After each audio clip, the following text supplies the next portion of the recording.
Good day, everyone. Welcome to Real Conservative News. I'm your host, Nathaniel Rajkumar. Starting off locally here in Trinidad and Tobago, 1 year into her role, opposition and People's National Movement leader, Pennelope Beckles, Penny, has shifted to a highly active public campaign, predicting a party victory in the next general election.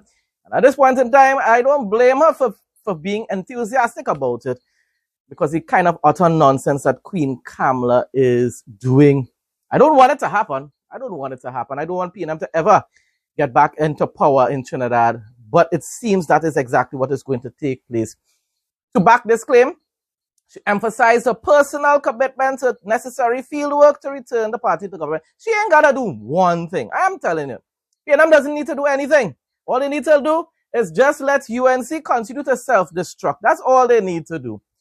Trinidadians, I'm telling you, vote PNM by default. The swing voters.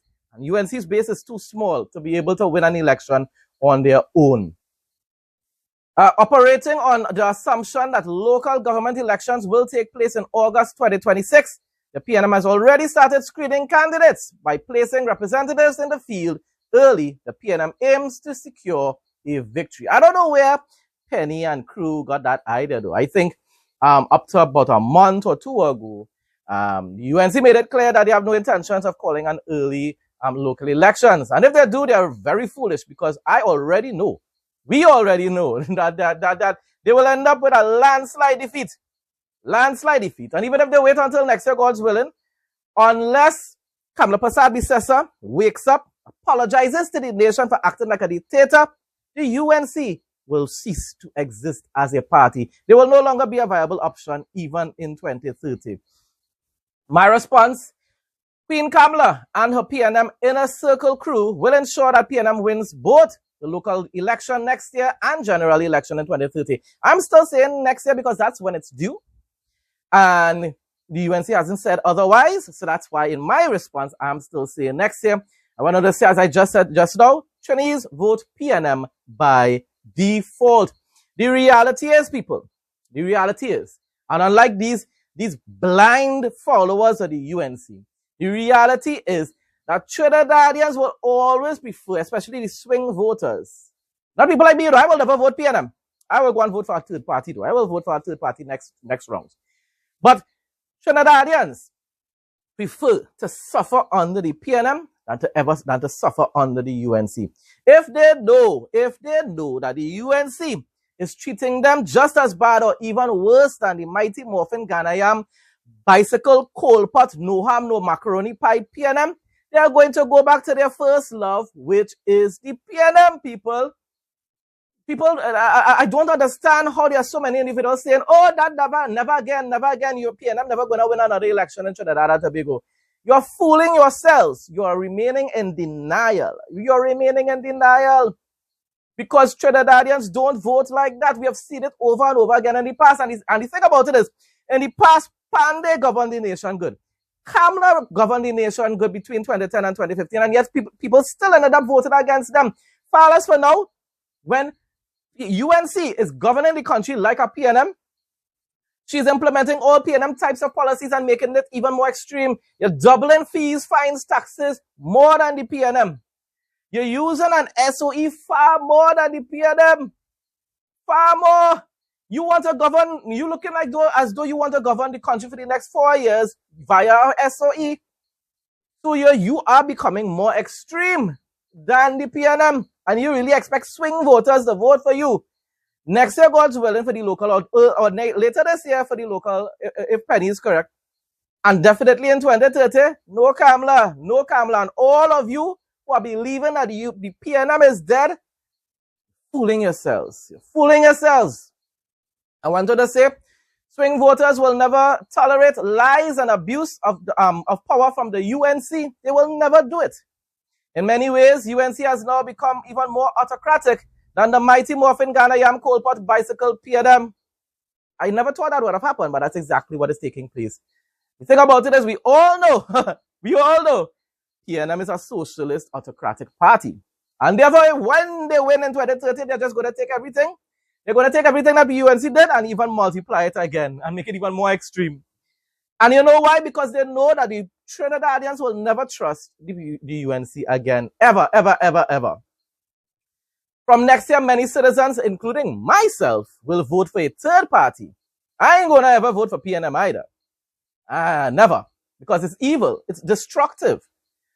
So from next year, many citizens, including myself, will vote for a third party unless Munilal and Jerlene John call for a vote of no confidence in Queen Kamala. It can be done. We can't save this party and country still, you know, people. But it must be done now. And must be done legally. If you don't save the party and our democracy, the UNC will no longer be a viable option in 2030. As I said on my other channel a little while ago, I'm not a prophet, people. I can't predict anything. But God has blessed me with common sense. And a lot, people can attest to that. A lot of things that I warned people about in the past ended up coming to pass. Defense Minister Wayne Sturge maintains that a state of emergency extension is necessary to secure gains against crime, though he envisions a future with normal policing. When you're envisioning that in 2030, you really feel you could fool the people again to vote for y'all. Telling you, living in a fantasy world, Sturge and the rest of the UNC PNM crew. While law enforcement has made progress, a 3-month extension is sought to achieve key security objectives before the June 17th deadline. They're taking people for fools. That's what you all are doing. The final decision lies with the National Security Council, led by Prime Minister Kamala Persad. So in other words, we already know they're going to do it because the head of the council is Kamala. And Kamala already said that she wants to do it, or she doesn't mind doing it, amidst expected opposition from the PNM. Any attempt to prolong the emergency powers faces political resistance from the opposition People's National Movement. My response: how much more time is needed, my dear servant of Queen Kamala? 4 more years, Wayne Sturge? That is how much time it needs to be able to get control. Do you all realize that you are admitting that the TTPS is incompetent? Do you realize that?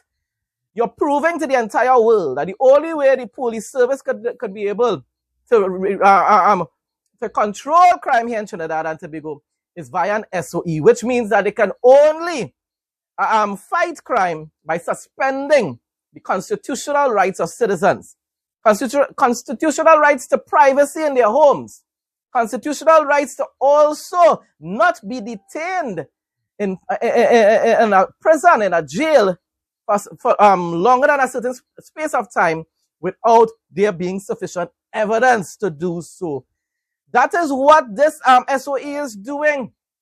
There are going to be a whole lot of lawsuits in the future, and most likely people are going to win millions upon millions of dollars, just like people ended up winning back in 2011.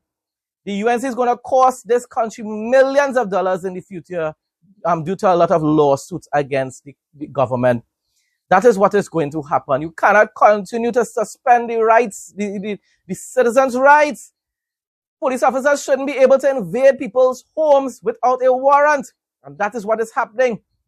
And what is going to continue to take place, once it has anybody that is opposing the government, they're going to find reasons to be able to invade people's homes, even though they are not criminals, even though they are not gang members.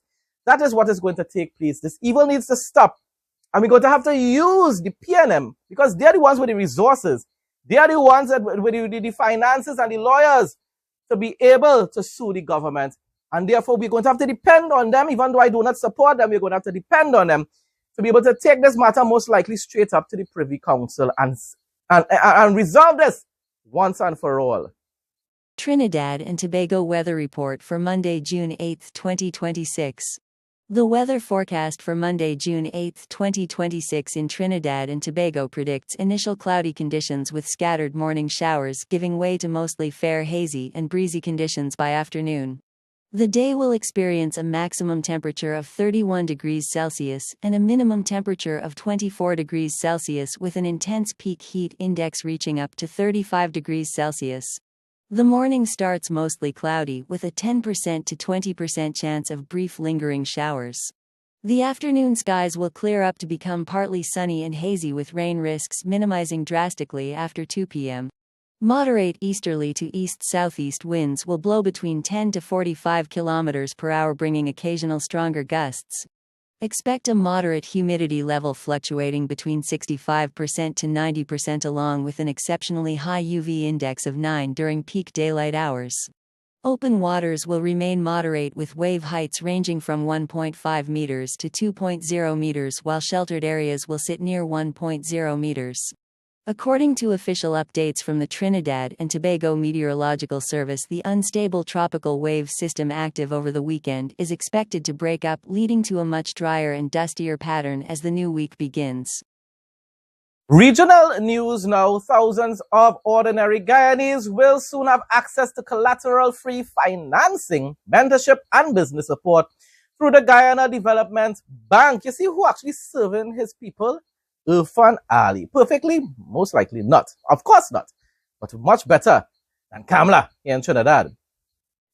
So thousands of ordinary Guyanese will soon have access to collateral-free financing, mentorship, and business support through the Guyana Development Bank, in an initiative the government says will expand business ownership and create opportunities for wealth creation across the country. President Dr. Irfan Ali, in a Facebook video post on Saturday, said the institution is designed to place Guyanese families at the center of the country's economic growth by giving them the tools and resources needed to transform ideas into successful businesses. The opposition in Jamaica says the island-wide power outage and its impact on National Water Commission plants, which left thousands across the country without access to water, highlight the need for the government to embrace solar technology to power water facilities to help keep the country running during disasters. I think that's a good suggestion. It doesn't matter if it's coming from the opposition. I really do think Andrew Holness is a good prime minister. But it's good to take good advice. Don't be like Kamla. The Jamaica Public Service has reported that a series of significant lightning activities near critical power plants triggered a cascading effect that plunged the entire country into darkness for several hours from Friday into early Saturday. Lord Father, I don't even like when current goes here in Sangre Grande for a couple hours. That's for a day. The NWC reported that approximately 65,000 customers remained without water supply as a result of the outage and said it was working towards full restoration. Opposition spokeswoman on water, Ian Hales, in a statement on Sunday argued that the NWC remains dangerously dependent on the JPS national grid and that the government needs to undertake an urgent and decisive policy shift. Once again, good advice. Take sound advice when it's given to you, Prime Minister Andrew Holness. International news now. Obama signed that stupid deal. Trump, you're starting to sound like UNC and PNM here in Trinidad that always blaming each other. But, PNM rule the government, the country here for most of the time, and therefore they are to be blamed the most. UNC just following them now, But anyhow, in this case, Obama really did tatter. But Trump doing extra tatter right now. President Trump blasted the Obama-era Iran nuclear agreement during an interview Sunday, arguing that the deal empowered Tehran instead of stopping its nuclear ambitions. But what you doing right now, you ain't doing anything much different. You're trying to make deals with them. You cannot make deals with terrorists, Trump. Trump defended his own approach to Iran after being challenged on whether Tehran moved closer to weapons-grade uranium following his withdrawal from the 2015 agreement. The comments come as the administration continues negotiations with Iran while insisting the regime will never be allowed to obtain a nuclear weapon. Trump, you're living in a fantasy world. You cannot make deals with terrorists. How many times will they tell you no? How many times you and Witkoff will come up with a new deal and they will say, yeah, we will come and have talks with you. And then when they have talks with you, they will say, no, we are not accepting those terms and conditions. You're spinning top in mud, as we say here in Trinidad and Tobago. The Israeli Defense Force struck infrastructure used to manufacture raw materials for Iran's missile program at the petrochemical complex in Masha. Now, that's the difference between Israel and USA. That's the difference between Prime Minister Benjamin Netanyahu and President Trump. President Trump is still under the spiritual blindness of the Antichrist, and therefore he thinks that he could make a deal to bring peace into the Middle East. Benjamin Netanyahu realizes and understands and acknowledges that the only way to stop Iran is by force. The Israeli Air Force, acting on precise IDF intelligence, struck several infrastructure sites at the petrochemical complex in Masha in southwestern Iran. These facilities were used by the armed forces of the Iranian terror regime to produce and export raw materials for weapons production. The targeted infrastructure produced unique materials that serve as critical components for the development of ballistic missiles, which pose a threat to the state of Israel and its civilians. These are critical components of the production infrastructure supporting the Iranian terror regime's missile program. The strike joins the series of strikes previously conducted against the complex during Operation Roaring Lion, which continues. You know the thing about it? Americans, as much as I like them and I support them and I love, I basically am a conservative, but I'm a conservative Christian. You know the difference? With Trump and stuff like that, they know that most likely Iran doesn't have the capability to attack them. So you know that's why Trump wants to continue pretending or playing or acting like king of Israel. Because you know, at the end of the day, Iran does not pose an existential threat to America at this point in time. If they end up with nukes, well, that is a whole different discussion, right? So if it is they attack Israel, Americans are not going to get harmed unless it's Americans that living in Israel or they're visiting Israel. So, you know, it's like, you know, okay. You know, we support Israel, you know, but not 100%. So, you know, it's okay. For peace sake, let Iran attack them, and we know that Israel might defend themselves good, and God has protected Israel too. So, you know what? Netanyahu, humble yourself and let us make a deal with Iran. That is why. If it was in the other way around, and America was the one in constant danger of being attacked by Iran, Trump would have finished the job already.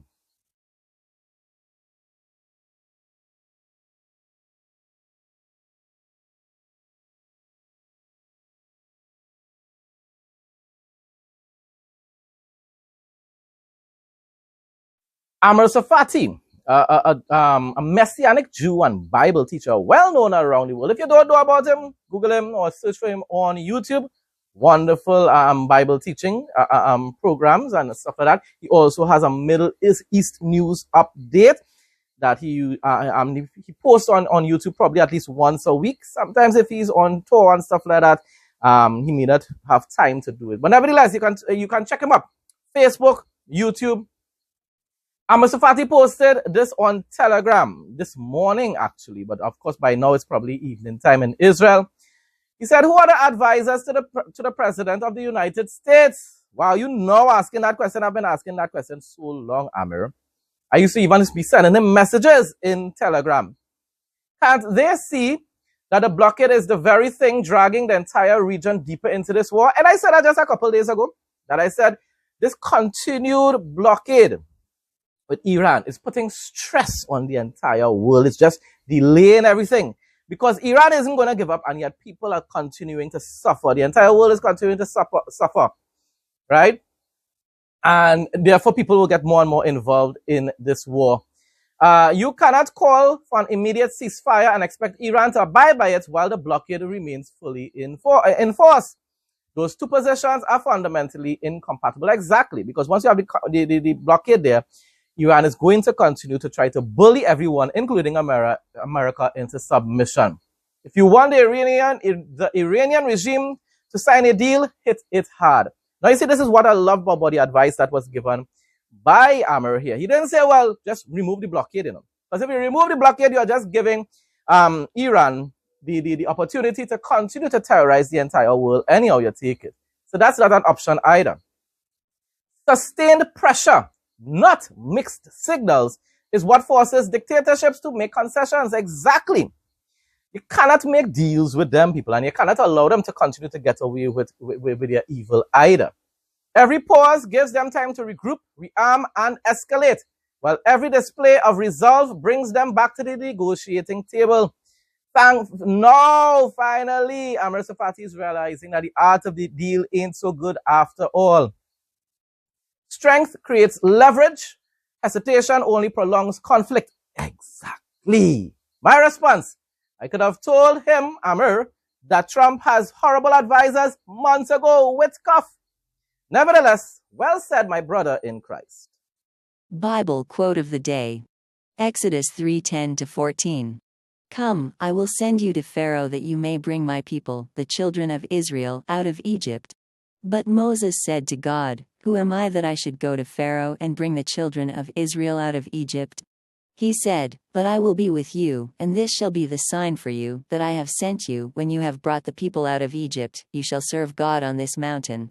Then Moses said to God, If I come to the people of Israel and say to them, The God of your fathers has sent me to you, and they ask me, What is his name? What shall I say to them? God said to Moses, I am who I am. And he said, Say this to the people of Israel, I am has sent me to you. Folks, that brings us to the end of today's news report. Thanks again to everyone who continues to support my content. Please like, comment, share, and subscribe. Stay blessed and stay safe most of all. In Jesus' name.